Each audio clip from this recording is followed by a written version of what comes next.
Kalau kita ngerasa bahwa hidup kita kayaknya lebih nyaman daripada teman kita yang ahli ibadah, jangan kegeeran.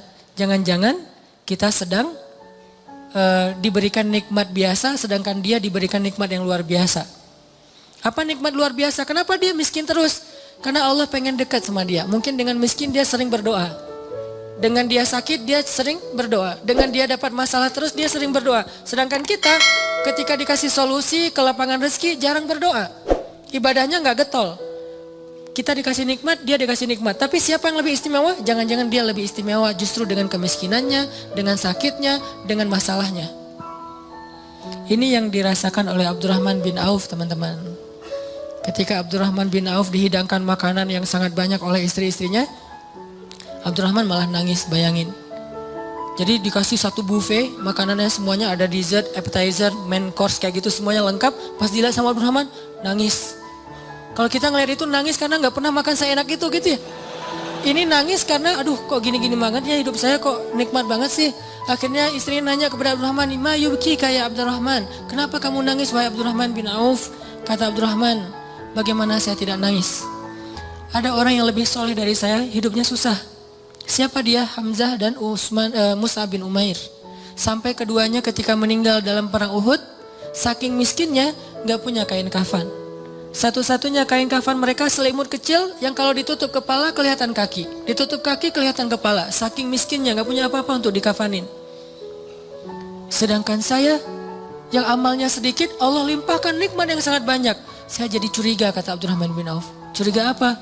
Jangan-jangan mereka yang lebih soleh, kesolehan mereka itu dibalas oleh Allah nanti di akhirat, makanya diirit di dunia. Sedangkan saya nggak soleh-soleh amat, ketidaksolehan saya itu dibalas di dunia, terus dapat apa nanti saya di akhirat? Nangislah Abdurrahman bin Auf, nggak jadi makan. Ini artinya orang kaya tapi nggak GR. Kalau yang barusan kita baca di surah Al-Kahfi, orang kaya GR. Allah sayang banget ya sama saya, nanti kalau saya meninggal pasti dikasih yang lebih banyak lagi. Ini teman-teman. Ternyata ukurannya biar kita nggak GR itu adalah siapa yang paling dekat kepada Allah. Kalau ada orang kaya dengan kekayaannya rajin sedekah, kita harus acungkan jempol. Oh berarti dia dengan kekayaan itu makin soleh. Kalau kita dengan kekayaan rajin sedekah, rajin bantu orang lain, mudah-mudahan kita husnuzon di sini. Tapi kalau dengan kekayaan kita jadi lalai, jangan kegeeran. Di sini bukan bab husnuzon, tapi bab introspeksi diri. Jangan-jangan kita kena istijraj level 1 walaupun belum level 7. Kan biasanya kalau kita ngomongin tentang nikmat identik dengan syukur ya. Terus kalau ujian identik dengan sabar. Tapi gak selalu kayak gitu keadaannya. Kadang-kadang nikmat itu bisa bikin kita GR. Ujian bisa bikin kita salah sangka kepada Allah Subhanahu Wa Taala. Seolah-olah Allah kalau kasih ujian itu kayak gak suka sama kita. Padahal kadang Allah kalau kasih ujian itu tandanya masih perhatian sama kita. Kenapa tuh perhatiannya ngasih ujian? Bisa banyak banget alasannya. Bisa pengen ngapusin dosa-dosa kita, bisa pengen ngangkat derajat kita, walaupun kita nggak usah terlalu kegeeran ke sana, minimal menghapus dosa-dosa ya. Bisa juga emang mungkin hanya dengan cara dikasih ujian kita rajin beribadah. Dan itu kita banget kayaknya tuh. Kalau lagi banyak masalah, tahajudnya rajin. Mendekati ujian nasional, tahajud nggak tinggal selama sebulan. Hari ujian nasional terakhir, malamnya udah nggak tahajud lagi. Kan kita banget nih. Nah orang yang tipenya kayak gini kadang emang cara untuk biar dekat ke Allah emang dikasih ujian. Makanya jangan jadi tipe kayak gitu.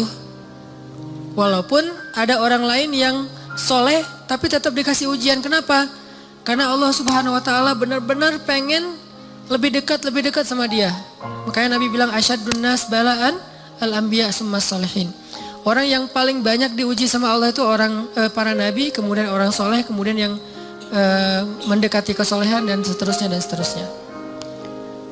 Ternyata kadang ketika kita dikasih nikmat, kita tuh jadi kegeeran. Jangan-jangan ternyata nikmat itu bukan sebuah anugerah, justru nikmat itu adalah sebuah istidraj. Gimana kita ngebedain anugerah sama istidraj? Indikatornya sederhana. Seperti apa hubungan kita dengan Allah lewat nikmat itu. Kalau nikmat itu menjauhkan kita dari Allah dan makin nikmat makin jauh, biasa-biasa aja, lempeng dalam urusan agama, berarti nikmat itu adalah istidraj.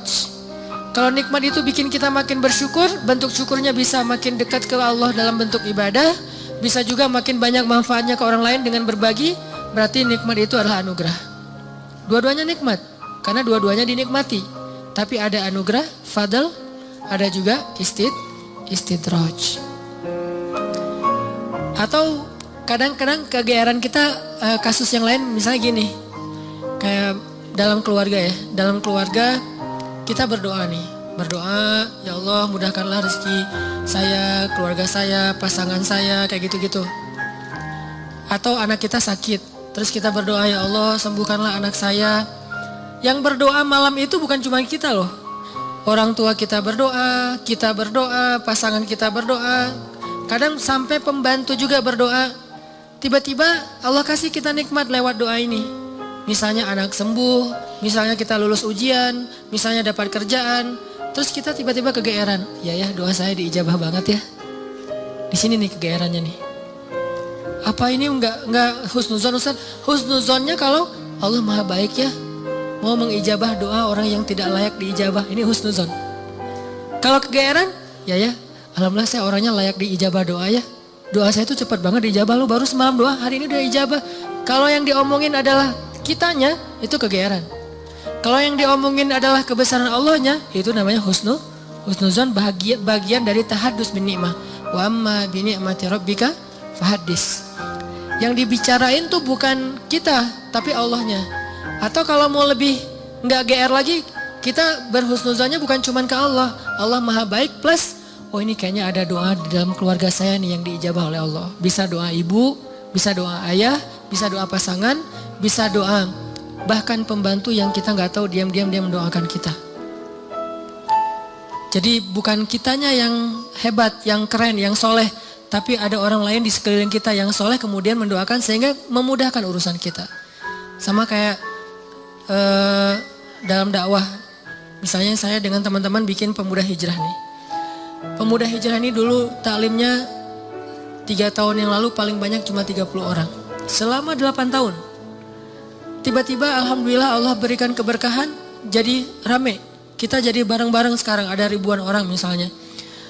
Saya selalu mention ke teman-teman, ini pasti ada orang di antara tim kita nih. Yang dia itu sama Allah itu dekat banget. Yang diam-diam malam dia berdoa, gara-gara doa dialah jadi banyak kemudahan untuk kita. Bukan, mungkin yang doa semua ikut berdoa. Saya berdoa, teman-teman semuanya berdoa. Cuman jangan kegeeran, ya alhamdulillah ya. Saya baru doa kemarin, sekarang udah diijabah. Ini kalau kita kayak gini, ini agak kegeeran. Sesekali wajar. Kalau sering kali, ini gak bagus. Bikin kita jadi ngerasa udah baik, udah soleh. Dan Allah mengatakan, fala tuzakku anfusakum. Jangan kalian menganggap diri kalian udah baik, soleh, suci. Huwa a'lamu bimanittaqo. Allah lebih tahulah siapa yang paling taat. Jadi teman-teman, kadang kayak gitu kegeerannya. Atau ada juga bentuk kegeerannya gini. Dia jomblo. Udah gitu ngelamar cewek hafizah 30 juz.